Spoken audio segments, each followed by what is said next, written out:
Thoko ni mwena wa Dagoretti kaunti ya Nairobi na kuri na uthio mweru wa kiwonjoria thutha wa thoko ino ya onjoria 2,500 kurika o undu umwe na mikawa na kundu gwa kuiga ngari. We had constructed a temporary market in our inspectorate depot just next to where this one is, and this is where we took our dwellers to be able to continue with their business in the meantime while this one is being constructed. Kuringana na muikariri giti wa endia thoko-ini ino riu no mirango itigetie kuhingurwo endia maitike kuo. Everybody has been given their stall, which has been numbered.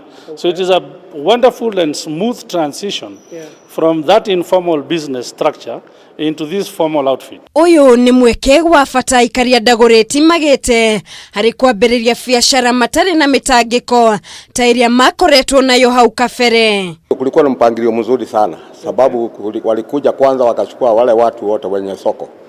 Actually hata wale walikuwa tumeakodesha na wengine, they were being considered na wakati tukatolewa hapa. Kurumirira urugamiriri wa governor wa Nairobi Mike Mbuvi-Sonko thoko ino yoete ihinda ria miaka 2 kurika na Aikari mwena uyu aria marutagira wira guku mbere ya thoko ino yakwo nio megukorwo mari muharine wa mbere gukugunika. They were able to take the records of all the people who were here originally.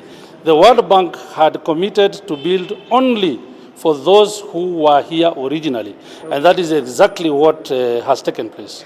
Thoko ino ni imwe ya thoko ithano iria ciakitwo ni thirikari ya kaunti ya Nairobi ihinda-ini ria miaka 2 hamwe na thoko ya Kangundo Road na Mwariro iria onacio itigetie kuhingurwo. It has come at a wonderful time because really in this manner in which it is now organized, it has also developed our town. Here in Dagoretti South, we consider Dagoretti Corner as our town. Gerifotera Kameme TV, Jetagwo Muringi wa Gure.